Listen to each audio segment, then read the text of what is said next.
what we do. I grew up in the middle of nowhere, down a long dirt road. I grew up on 6 acres that was surrounded by like 5,000 acres of hunting club. So it's like I didn't have no neighbors. You know what I mean? I had one friend that lived like a mile away, and I used to walk. You know, we meet each other in the middle of this little church. So it's like anybody that grew up in the middle of nowhere in the little one stoplight towns with $1 General, one elementary school, one post office, like I'm just like you, I promise. Right. I grew up just like all the other country folks nationwide. But on top of growing up in the middle of nowhere, you know, being raised around country folks, I grew up around a wide range of music, which is ultimately what led me to start making music. But like I was saying earlier, like I listened to everything from Southern rock, hip hop, 90s country, the pop stuff. So I felt at a young age, I realized what music made me feel like. For whatever reason, I don't know what gene I was born with, but music always like just touched me in a way, and it just had such a strong impact on the way I felt, and it could bring me down if I was feeling good, or it could bring me up if I was feeling bad. And I noticed that real early on, so I was like, man, as I got older, I was like, I want to see if I could have that same impact on people. You know what I mean? I know I've been through a lot, and I've seen a lot, I've dealt with a lot, I've overcame a lot, so like, maybe if I actually write it down and make a song out of it, I could have that same impact on people that, you know, the Tupacs and the George Straits and, you know, the Marshall Tucker bands had on me when I was 5, 6, 7 years old. You know what I mean? So, yeah, that's the way it is. Just a country motherfucker that grew up loving music and trying to stay out of trouble. You know what I mean?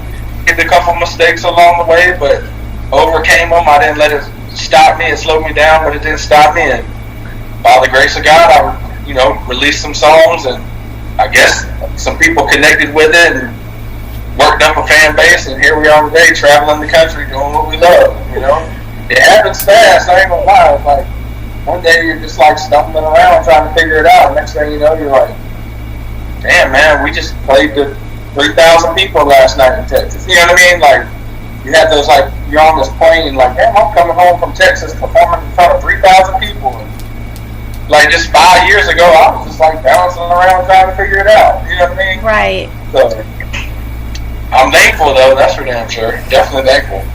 Well, we love you. I love y'all. I love y'all more. Lady, I want to know what's written on that notepad, Lacey. I know you got all questions. Oh my gosh. He's bugging me. I ain't telling you what color underwear I have on. You hear me? She heard you. Ooh.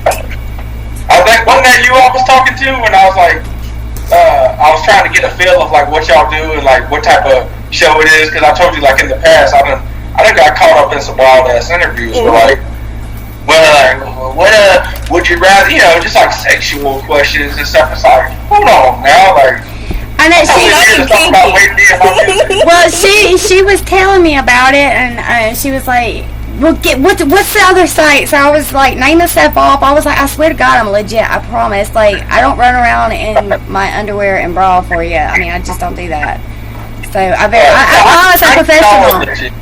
Huh? I are legit. I kind of like, because you know, I have a lot of people ask me. Oh, I believe it.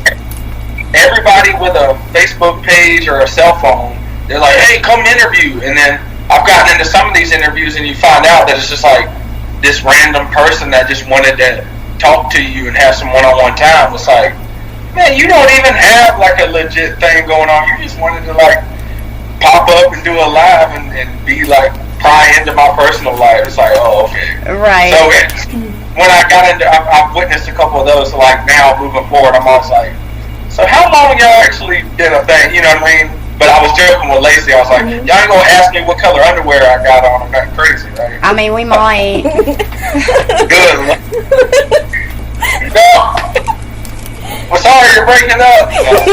You're like boxers or briefs. Right. Oh no, that's mild. I've had, and it's always the women for some reason. I've had some women like ask me like some really sexual, like in detail stuff, and I'm like, wow, this interview just went off the rails. And we're interviewing for what again? Right. It's like, man, why you want to know what I'm doing in the bedroom? What kind of website is that? Yeah. So, good Lord. But go ahead, Lacey. What you got for me? Talk to me. Okay, who have you made music with? Who have I made music with? Yes. Well, on the album I released in 2020, we had a Demon Jones feature, Bubba Sparks, my buddy Big Buzz. Big Buzz, right? Mhm.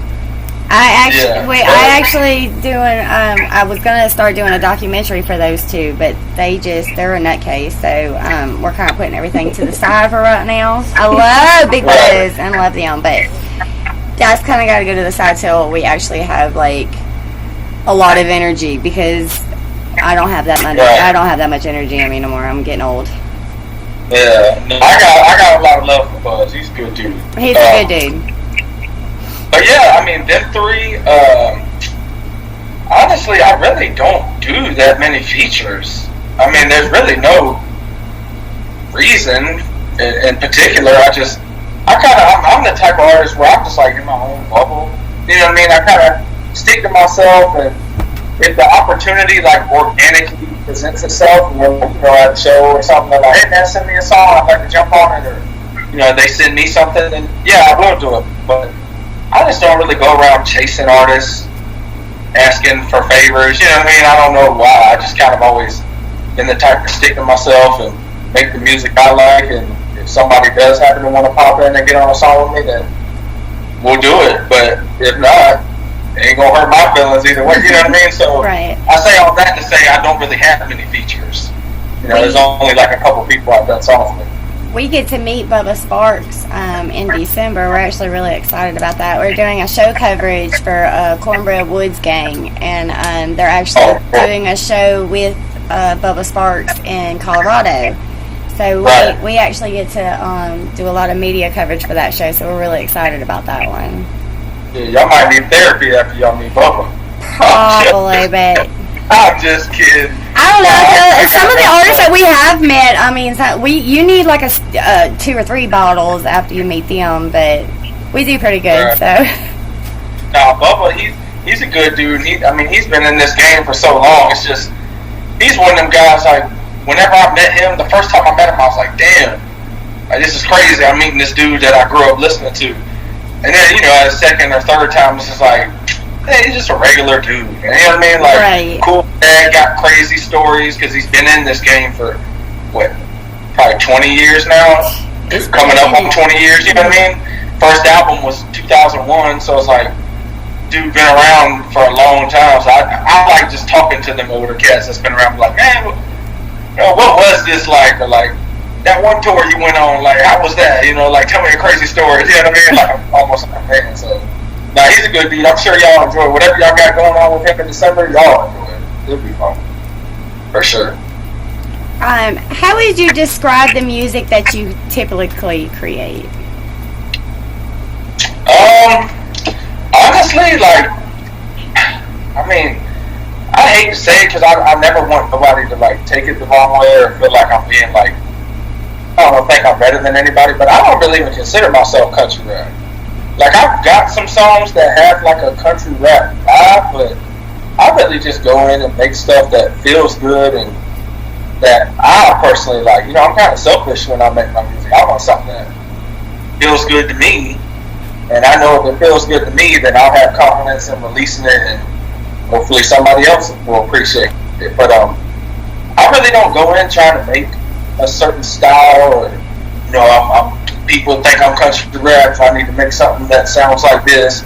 I honestly just go in, I'll find a beat, or like my producer will send me a beat that I like, or I'll hear a beat from another producer and buy it from them, take it to the studio, and really just make what feels good.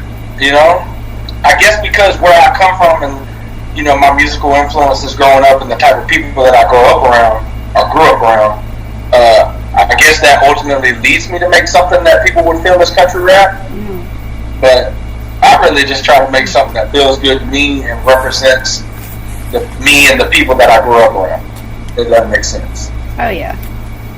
So I just want to make good music. When they can label it whatever they want, put whatever sticker they want to put on it when it comes out. I don't care. As long as it's good music and people appreciate it, call it whatever the hell you want. There you go. That's how I feel. Just not hip hop, please.